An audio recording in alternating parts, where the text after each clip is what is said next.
ellos escuchan, pero si no escucharan, porque es una casa rebelde, siempre conocerán que hubo profeta entre ellos. Amós dijo, entonces respondió Amós y dijo, no soy profeta, ni soy hijo de profeta, solo recojo higos. Pero el Señor le dijo, vaya y hable. Lo que quiero decir es que desde el principio el Señor usó palabras, una comunicación directa con el pueblo. Juan dijo, Juan, el escritor de Apocalipsis, el último libro, dice, estaba en el Espíritu en el día del Señor y escuché detrás de mí una gran voz que decía, lo que ves, escribe en un libro. Escribe, por tanto, lo que viste, lo que es y lo que sucederá más adelante. Sí, de principio a fin, Dios se interesó en que nosotros supiéramos. ¿Cómo sabemos nosotros que estamos escuchando la palabra del Señor? Porque está aquí escrita, ¿no es cierto? Y nosotros, cuando usted viene, usted espera adorar al Señor y también escuchar la palabra del Señor. Es tan importante la comunicación escrita del Señor y las escrituras. Número uno, toda la escritura es inspirada por Dios. Toda la escritura. Entonces, ese es el pasaje que leíamos ahorita. Toda la escritura es inspirada por Dios. No parte de la escritura, sino toda. Toda la escritura es así inspirada. Dios es el autor de los escritos bíblicos. Cada uno de estos escritos bíblicos, ¿sabe? 4000 veces en las escrituras se habla que es la palabra de Dios. 4000 veces. Esta es la palabra del Señor. Es como la carta de amor del Señor para nosotros. Es aquella carta, aquellas palabras en las cuales tú y yo podemos confiar y recibir en nuestro corazón. La Escritura, la Biblia, es el aliento de Dios. Una y otra vez encontramos en las Escrituras estos. Por ejemplo, si escuchamos cuando la Biblia habla de ciencia, cuando la Biblia habla de historia, la Biblia habla de matemáticas, si escuchamos aquellas cosas que la Biblia habla en todas las áreas, realmente están en lo cierto. Lo interesante de la Biblia es que no contradice la ciencia. Antes, por el contrario, la ciencia va descubriendo lo que la Biblia dice con anterioridad. Uno de los conceptos, por ejemplo, que aparece en la ciencia es el concepto de, aquí lo tengo presente, el matrix de la existencia. El matrix de la existencia, así se llama. O sea, lo básico de la existencia, lo más importante de la existencia, lo esencial en la existencia de la humanidad, del universo, de lo que nosotros vemos y experimentamos. ¿Cuál es el matrix de la existencia? Bueno, en 1903, Herbert Spencer, un científico, encontró lo que él le llamó el matrix de la existencia. Tiene que ver con el tiempo, la fuerza, la acción, el espacio y la materia. 5 elementos esenciales para lo que usted y yo observamos y sentimos y vemos y experimentamos en esta tierra y en el universo. Y lo poco que conocemos de todo lo que sabemos del universo. Él descubrió en 1903 entonces la importancia, la esencia de lo que es todo: tiempo, fuerza, acción, espacio y materia. Y por eso se hizo famoso. Por eso, si usted ha visto alguna de las películas, se llama Matrix. La película Matrix. Es muy interesante que la serie de Matrix, The Matrix se llama, tiene que ver con estos 5 elementos. Ellos combinan la materia, combina el tiempo, la fuerza, la acción, el espacio y la materia, todo junto. Y usted ve alrededor y a través de las películas del Matrix, cómo ellos conjugan esos elementos de la inteligencia artificial, del tiempo, del más allá, del más acá. Y ahora hay muchas películas que hablan basado en estos elementos. Eso es moderno y en la actualidad. Eso es lo último que se está observando. Es lo que la ciencia está tratando de descubrir. La inteligencia artificial, el concepto de tiempo, materia, espacio, todo junto, los 5 elementos esenciales. La Biblia ya lo decía hace muchos años. Es más, el primer versículo de la Biblia, Génesis capítulo 1, versículo 1, habla de esos 5 elementos, del matrix de la existencia. Génesis capítulo 1, versículo 1 dice: en el principio creó Dios los cielos y la tierra. Imagínense. En el principio creó Dios los cielos y la tierra. En el principio tiene que ver con principio, tiempo. Creó, acción. Dios, la fuerza de la creación, creó los cielos, el espacio y la tierra. ¿Qué tiene que ver la tierra? Con la materia. ¿Sí ve los 5 elementos de la existencia, del matrix de la existencia, de la esencia de lo que es el mundo? La Biblia lo dijo en el primer versículo, mucho antes que se creara cualquier cosa de lo que nosotros observamos hoy. Qué interesante la Biblia. Y ahí empieza cómo la Biblia presenta la realidad científica. La Biblia es tan excelente. Por eso Samuel en el Antiguo Testamento, este profeta dijo: aquí, Señor, habla porque tu siervo escucha. Cuando las personas escuchan la palabra del Señor, se llenan de conocimiento, se llenan de sabiduría. Tienen un futuro brillante, el hogar que ama al Señor.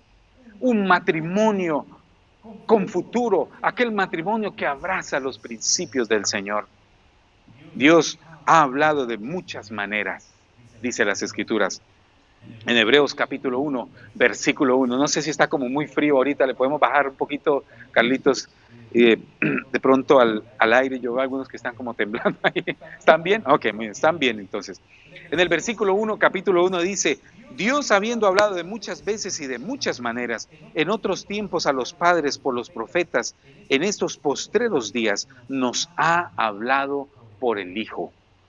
Sí, Hebreos capítulo 1, versículo 1 nos habla de que Dios nos ha hablado. Él ha hablado de muchas maneras. ¿Sabe cómo se llama esto?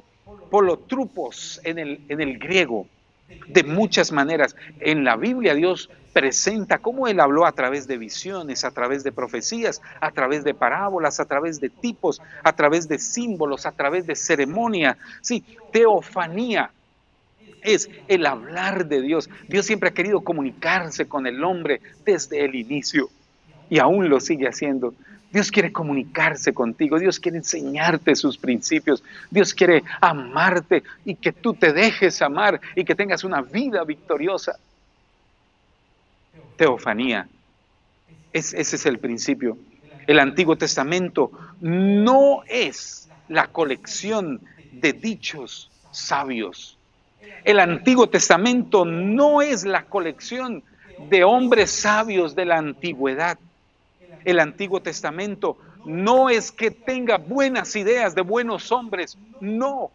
El Antiguo Testamento no son las ideas de hombres santos, no. El Antiguo Testamento es la revelación de Dios. El Antiguo Testamento es cuando Dios presenta su carácter, cuando Dios presenta lo que Él aprueba, cuando Dios presenta lo que Él desaprueba. El Antiguo Testamento es Dios presentándose a la humanidad. El Antiguo Testamento no son dichos elocuentes ahí presentados. Es la revelación de a sí mismo. El Antiguo Testamento es la revelación de Dios, de sus atributos y de sus actitudes. Y el Nuevo Testamento es la revelación de Dios a través de su Hijo. El Antiguo Testamento, la revelación de Dios, y el Nuevo Testamento, la revelación de Dios a través de su Hijo Jesucristo. Y Mateo, Marcos y Lucas es la revelación de Jesucristo, lo que Él le gusta, su carácter, su sabiduría, sus palabras, lo que Él anhela, y a través de Él entonces conoces a Dios el Padre. Esa es la Biblia, esa es la palabra del Señor. Ahora que vamos a estudiar las Escrituras en una forma especial, esas 31 lecciones seleccionadas para ver una overview, como se dice, ¿no? Una toma general de lo que es la Biblia. Este año, a partir de unos domingos, estaremos viéndolo. Anímese, porque es la revelación de Dios, es la carta de Dios, es el deseo de Dios para tu vida. La Biblia no es la historia del hombre, no, señores. La Biblia no es la historia de Israel. Equivocados los que piensan que la Biblia es la historia de Israel. No, nuevamente el Antiguo Testamento es la revelación de Dios y el Nuevo Testamento es la revelación de Dios a través del entendimiento de su Hijo Jesucristo. En la Biblia encontramos un libro, el libro de Esther, donde no se menciona el nombre de Dios. Es el único libro, en el libro de Esther. No se menciona el nombre de Dios, sin embargo, se ve la obra de Dios a través de lo que Dios hace a través de Esther en favor del pueblo de Él. Es interesante, Dios, allí encontramos quién es Dios, lo que Él tolera, lo que Él no tolera. En las Escrituras, en la Biblia, encontramos lo que Dios desea, lo que Dios anhela como santidad, al que Dios castiga, y lo que Dios castiga, aquel que comete pecado, lo encontramos en la Biblia. Queremos conocer a nuestro Creador. ¿Qué piensa? Es a través de las Escrituras. ¿Sí ve la importancia de la palabra? Es por eso que venimos a la iglesia. Es por eso que hoy que estoy cumpliendo años, una de las cosas que me satisface mucho es que desde niño he estado escuchando las Sagradas Escrituras. Y si hay algún éxito en mi vida en esta época, es por las Escrituras, es por la palabra del Señor hecha realidad en mi corazón. Y por eso es tan importante llenarnos de la palabra del Señor, abrazar la palabra del Señor, rociar el corazón con los principios de la palabra del Señor, porque ellos son vida y te darán vida a ti. Darán vida a tu corazón, darán vida a tu vida futura. Tu futuro está asegurado si tú amas la palabra del Señor y la sigues y la obedeces y te llenas de ella. Segunda de Pedro, capítulo 1, versículos 19 a 21, dice así: tenemos también la palabra profética más segura, a la cual hacéis bien en estar atentos como a una antorcha que alumbra en lugar oscuro, hasta que el día esclarezca y el lucero de la mañana salga en vuestros corazones. Entendiendo primero esto, que ninguna profecía de la Escritura es de interpretación privada, porque nunca la profecía fue traída por voluntad humana, sino que los santos hombres de Dios hablaron siendo inspirados por el Espíritu Santo. Sí. Es el Espíritu Santo que inspiró la palabra del Señor. Es la palabra del Señor la que es inspirada y no es de interpretación privada. No pertenece a ninguna denominación, no pertenece a ningún hombre, no pertenece a ningún ministerio, no pertenece a ningún profeta, entre comillas, que a veces lo que hacen es confundir a las personas, porque la palabra dice que esta es la palabra profética más segura. Y tú la tienes en tu corazón, y tú la tienes disponible para ti. ¿O cuántas historias he escuchado yo, testimonios de personas que tan solo leyendo una porción de las Escrituras su vida cambió? Porque hay poder en las Escrituras, no es tan solo palabras, sino palabras que tienen poder y cambian el corazón y cambian el alma y cambian y dan una nueva esperanza. Entonces es muy interesante cómo las palabras del Señor. Segundo, toda la Escritura es la verdad absoluta y total. No solo toda la Escritura es inspirada por Dios, o toda la Escritura, toda la Biblia es la palabra de Dios, sino también toda la Escritura es la verdad absoluta y total. Toda la Escritura es verdad. Y yo le añadía absoluta y total. Es verdad. Es ahí donde encontramos y nos preguntamos hoy en día, ¿cuál es la verdad? No sé si usted se ha dado cuenta, cuando hay un problema, pensemos un problema en la casa, y toda la familia sabe, y todo el mundo tiene conceptos, ideas, y uno se pregunta, ¿quién tiene la verdad? El primo, la prima, la tía, la abuelita, el papá, la mamá, todos tienen una verdad, una forma cómo solucionar el problema, ¿no es cierto? Y en últimas, todos y ninguno. Y a veces se forman unas peleas en la casa. Si hubiera hecho, no hubiera pasado. Si hubiera hecho, pero la verdad uno se da cuenta después que ¿quién tiene la verdad? ¿Cómo conocer la conducta humana? ¿Qué saber lo que viene más allá si somos tan limitados en espacio, en tiempo, en lo que percibimos? ¿Quién conocerá el corazón del hombre? Nadie. ¿Quién lo conoce? Solo Dios. Por eso cuando nos acercamos a Dios a través de las Escrituras, entonces podremos entender, es la verdad absoluta. Han habido pensadores. Hace un tiempo atrás vi una foto, una pintura, era una pintura, no una foto, sino una pintura de los más grandes pensadores de la historia de la humanidad. Y estaban todos juntos ahí, y me pareció muy interesante. Y los pintaron más o menos como tal vez parecieron. Entonces yo quería conocerlos porque he estudiado sobre ellos. Y pensaba, por ejemplo, los epicúreos, era este pensador acerca de los epicúreos que decía el placer a toda costa, y es un versículo también de algunos que piensan así, coma y beba que mañana moriremos. Para algunos la verdad es disfrute, que al fin y al cabo todo se acaba y nada nos llevamos al otro mundo, entonces comamos y bebamos que mañana moriremos. Esa es una filosofía, un pensamiento. O Pitágoras, el físico y matemático creador del teorema de Pitágoras, un fundamento de las matemáticas, un gran pensador. O qué decir de Alexander el Grande, conquistador del mundo, o Parménides, que trata de explicar la realidad. Lo que quiero decir es que ha habido personas que han tratado de explicar la verdad, la realidad, en dónde nos movemos. O Platón, el fundador de la Academia de Atenas, del pensamiento, de la filosofía, de la verdad, y su maestro Sócrates, y que tuvo su gran, que fue el gran, el estudiante, ¿no?, de Platón, y Aristóteles, que fue el influenciador, y todos ellos, Platón, Sócrates, Aristóteles, los grandes pensadores e influenciadores de nuestro mundo actual, de este lado del mundo, digámoslo así, de Europa.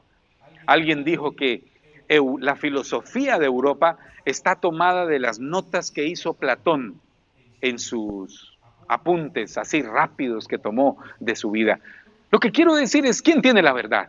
Aristóteles, Platón, Sócrates, Nietzsche, tal vez el mundo comunista de Carlos Marx, de Lenin, o Hitler en algún momento gobernó a miles y pensando que él tenía la verdad absoluta. Pero ¿quién ha tenido la verdad?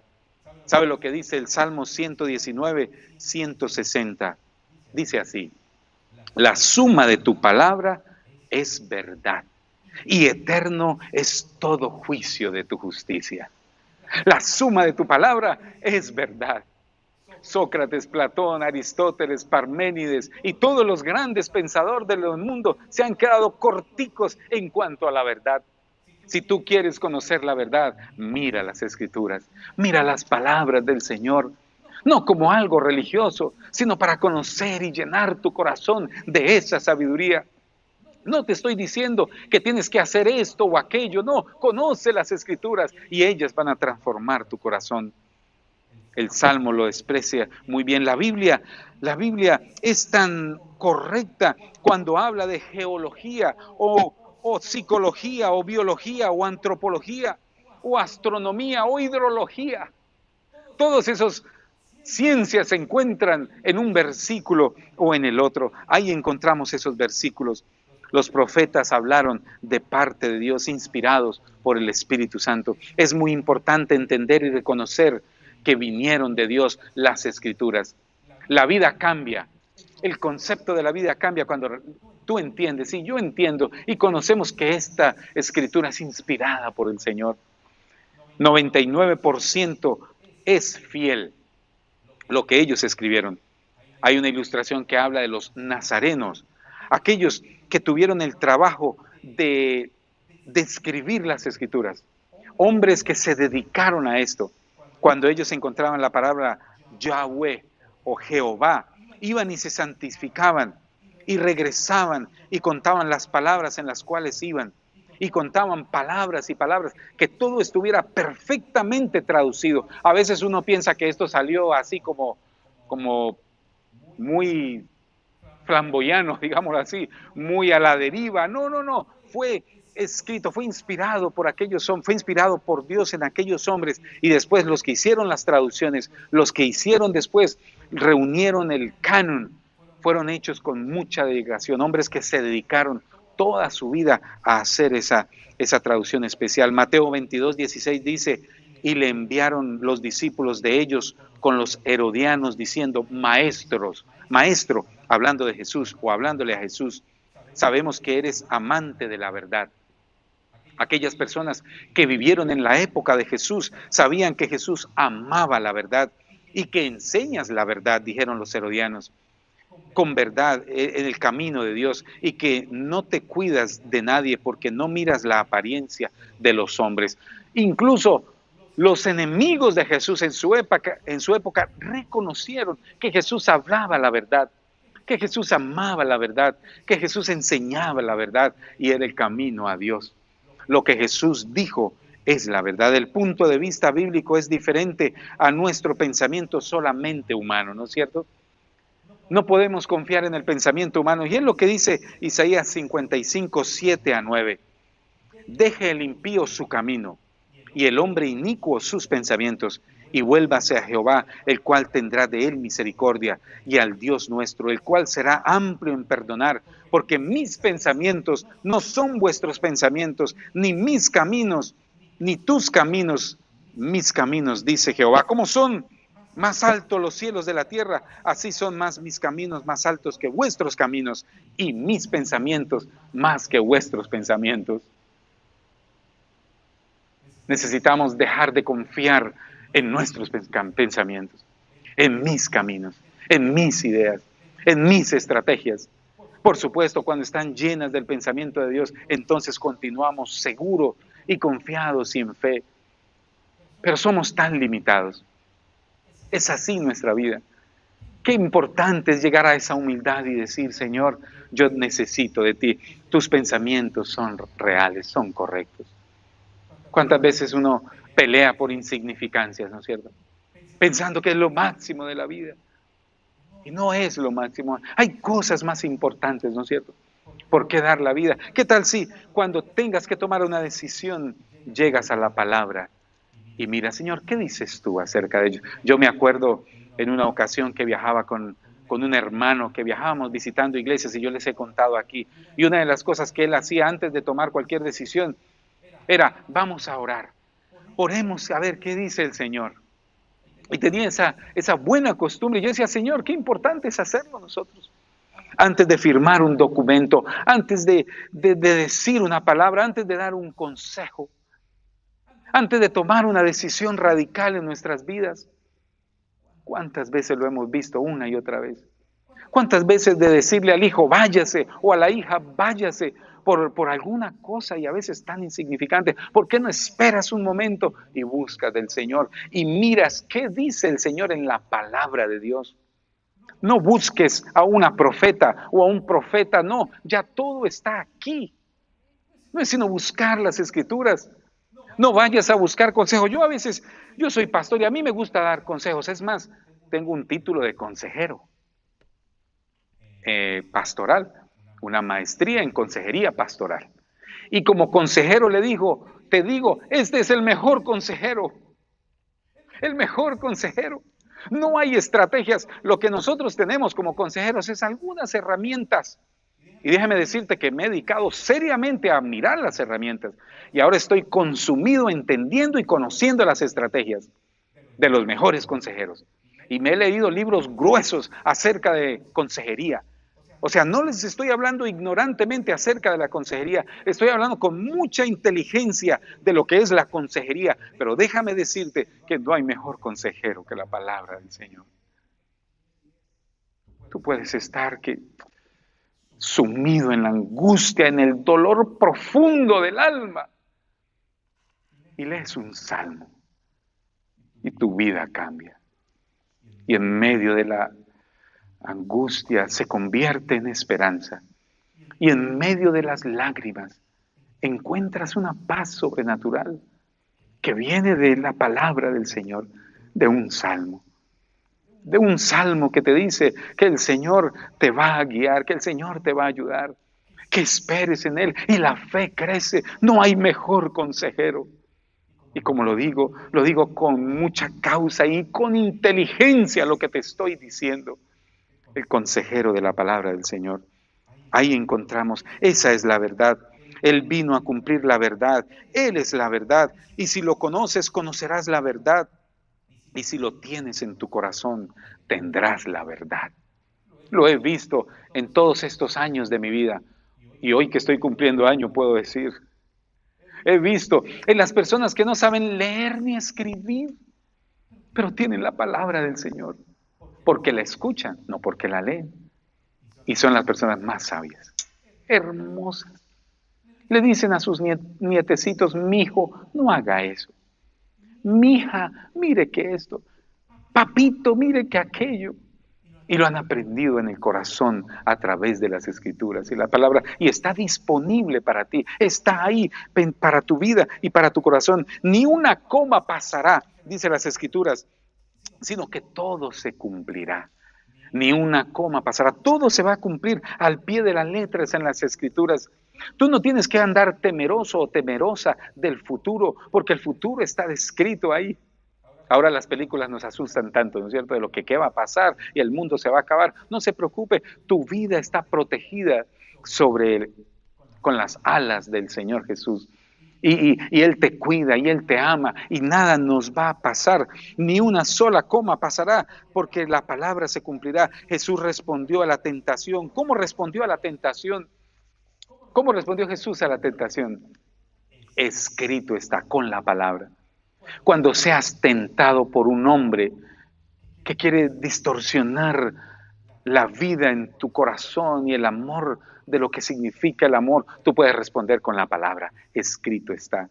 Cuando sientas la tentación, cuando tengas tentación de una mujer o de un hombre, cuando tengas la tentación de ir y dejar todo botado y desaparecerte por las presiones de la vida, tú puedes responder con la palabra del Señor. Puedes llegar a las Escrituras y ser transformado.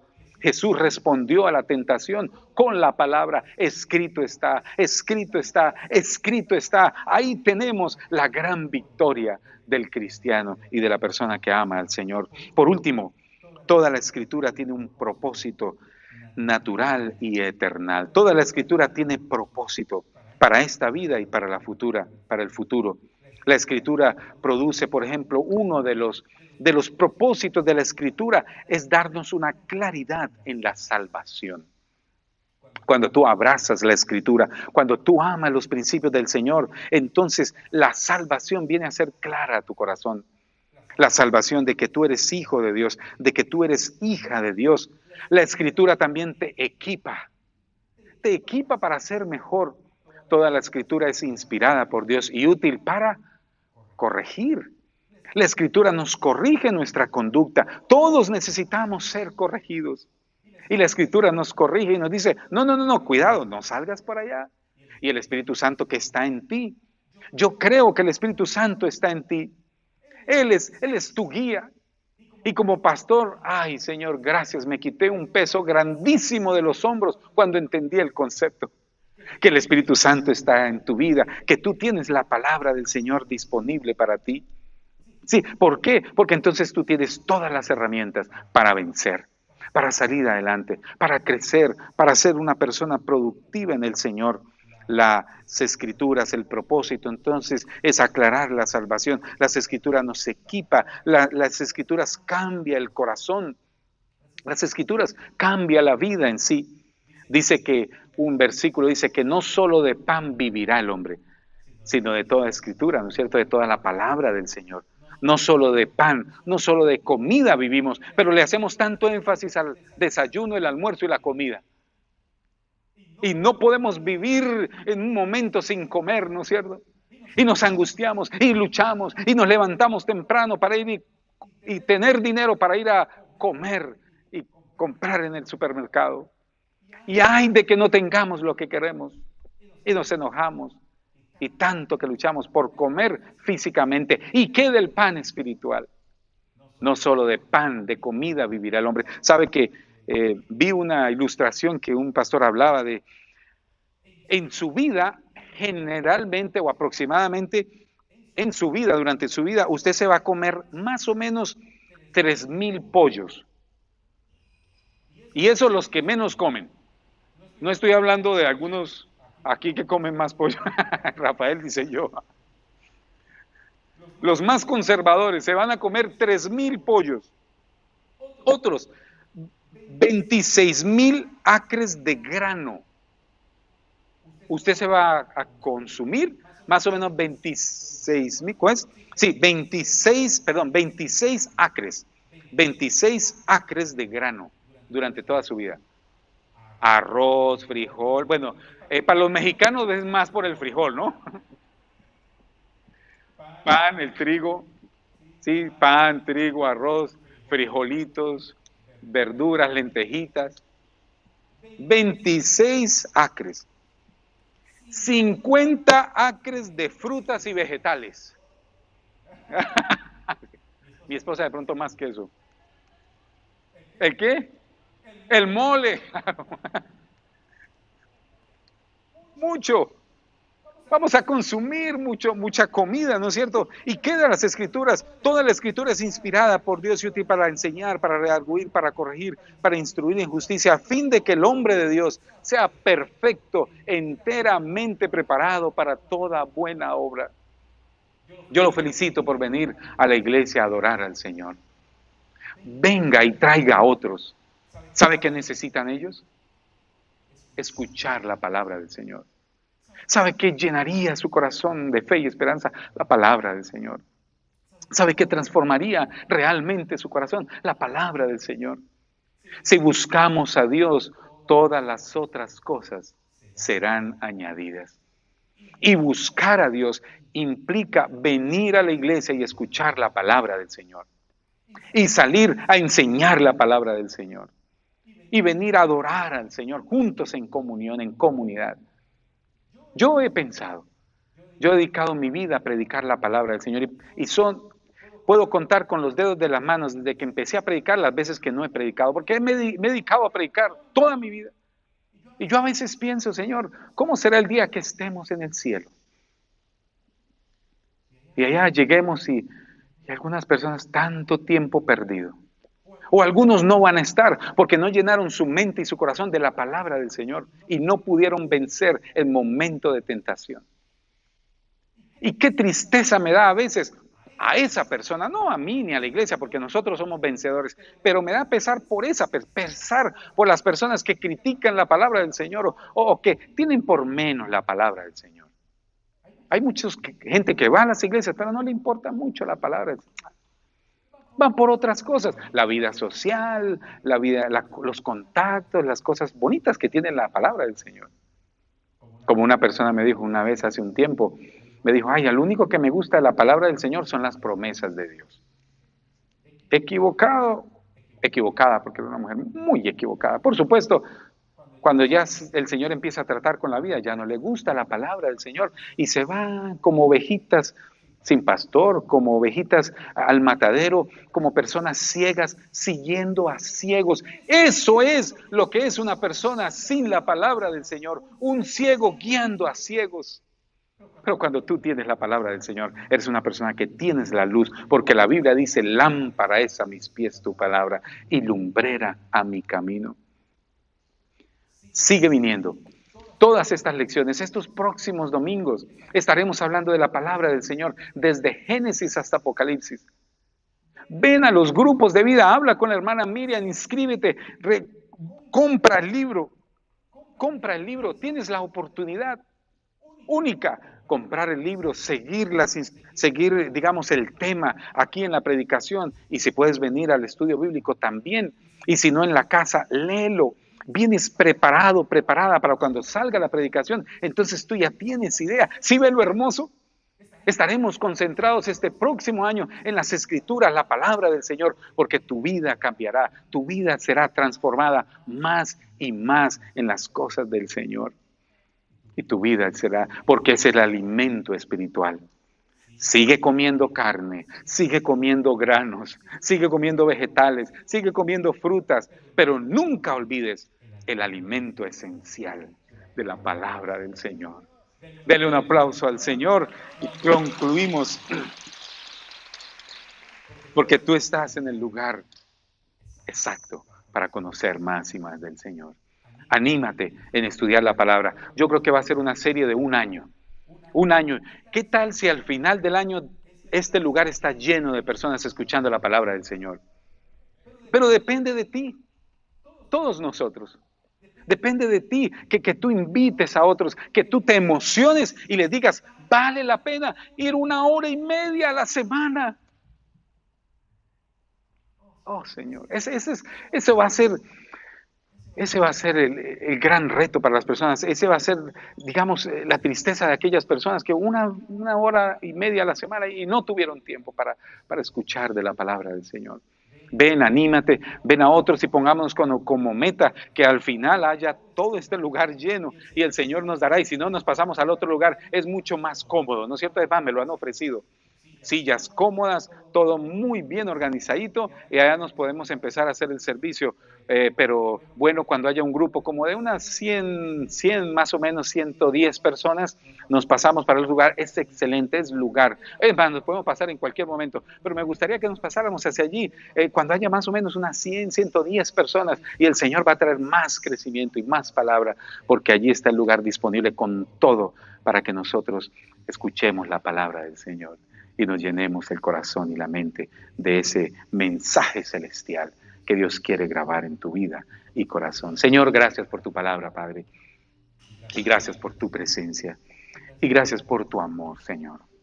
Y gracias, Espíritu Santo, porque tú quieres, Señor, recordarnos la importancia de la palabra, tu palabra, Señor, tu presencia, de tu amor y de tu misericordia, Señor Jesús. Y gracias, Espíritu Santo. Gracias, Señor, porque hoy nos animamos, Señor, a recibir más y más de ti. Hoy, Señor, llenamos el corazón de ese deseo de buscarte, Señor. Y gracias, Señor, porque este año será un año de victoria. Y vamos a ponernos en pie, ponte en pie. ¿Y qué tal si conmigo confesamos y juntos decimos, Señor, este año va a ser un año especial de conocimiento de la palabra del Señor? ¿Crees tú? ¿Estás entusiasmada, entusiasmado de que vamos a estudiar la palabra del Señor y vamos a decirle, Señor, yo voy a crecer más en el conocimiento de tu palabra? Y yo les digo, yo les animo, porque a mí me gusta mucho. Preparar un sermón requiere mucho esfuerzo. Déjame decirle algo que nunca he dicho, es la primera vez que lo voy a decir. Requiere bastante esfuerzo, estudio. Y me falta tiempo para decirlo cuánto tiempo dedico yo, y mi esposa sabe. Y quiero decirles algo que nunca he dicho, y cuánto tiempo le he robado yo a la familia. No robado, pero le he quitado. A Adriana, a Cristian, a Melissa, por estudiar la palabra, para venir a predicarla acá. Déjenme decirles algo. Mucho tiempo. Sábados. ¿Cuántas veces en mi corazón he dicho, Señor, ¿vale la pena? Yo sé que sí vale la pena, pero Señor, tanto esfuerzo, de horas, sábados enteros, y mi esposa sabe, sábados enteros hasta la madrugada, o levantándome a la madrugada para estudiar, traer un buen mensaje, ¿sí? Presentarlo. Señor, yo quiero que valores eso, porque lo valoro. Y muchas veces he dicho, Señor, no necesito hacer eso. Yo puedo estar trabajando en otra cosa y dedicar los sábados a pasear con la familia. Y lo tengo que hacer, es una disciplina importante, es algo que necesito hacer. Empezar lunes y trabajar y todo, pero es que la emoción de predicar y todo. Pero yo quiero que valores la predicación de la palabra. Y lo mismo la alabanza y la adoración. Ustedes tienen excelencia, porque ni el hermano Fabián, ni yo, ni los de la alabanza, todos los jóvenes, los chicos, todos los que participamos, y lo hacemos con tanto amor y porque sabemos que es para el Señor. Y yo les pido que un compromiso sería que traiga a otras personas. Traiga a otras personas para que escuchen la palabra del Señor. Ahora, no las obliga, nadie lo obliga, pero al menos invite, ¿sí me explico? Invite, mire esto, vamos. Usted hace un esfuerzo para venir, por supuesto. Vamos a seguir haciendo ese esfuerzo. Yo quiero dedicar más y que estos últimos años crezcamos en el Señor. Tenemos el auditorio allá bien especial y queremos llenarlo para la gloria del Señor. Y si hay más personas ahí, de pronto más recursos, y entonces podemos poner en la radio tantos testimonios cuando lo hablábamos en la radio. Tengo más de, yo creo que 1000 sermones, 1000. Escrito todo, desde el saludo hasta el final, la conclusión, todo, que en la radio se pueden leer sin problema. Y pueden transmitirse y todo, pero no pudimos seguirlo haciendo porque no hay recursos para hacerlo. Pero más personas, pues más recursos para extender la palabra del Señor. No para mí. Los recursos que el Señor traiga más es para tener para la radio, de pronto para la televisión, qué bonito sería. Se necesita tanto en español en Estados Unidos. ¿Qué día escuché en la cadena, en Telemundo, al presidente de los hispanos y con el problema de inmigración y todo? Y decía, uy, Señor, tuviera uno esa oportunidad para poder expresar en amor y llevar al pueblo latino a conocer más de las escrituras y del concepto de todo esto que está pasando políticamente y de los cambios que está sucediendo, pero influenciados por las escrituras. Hay tanto para hacer en Estados Unidos, y una vez un avivamiento en Estados Unidos, te aseguro, va a afectar a toda América Latina, desde México hasta Argentina. Y ese ha sido el sueño. Una iglesia en cada capital de América Latina. Esta semana hablaba con un grupo de pastores que vinieron a unas conferencias aquí en San Antonio y hablábamos de eso, de América Latina, de México hasta Argentina, en las capitales, compartiendo la palabra del Señor antes de que Cristo venga, antes del último gran avivamiento. Y tú y yo somos parte de ello. Yo lo creo en el nombre de Jesucristo, y tiene que ver con la expresión de la palabra del Señor. Ora al Señor por un momento y dile, Señor, yo me comprometo a conocer de tu palabra. Dile, Señor, yo me comprometo a escuchar de tu palabra, Señor. Y yo me comprometo, Señor, a amar tu palabra y a seguir tu palabra y a bendecir a otros con tu palabra y a invitar a otros, Señor, y a estar a tiempo, Señor, antes de las 12:30 para juntos adorar al Señor y venir juntos y darle importancia a ese momento en el nombre de Jesucristo. Comprométete con el Señor y llena tu corazón de esperanza y paz.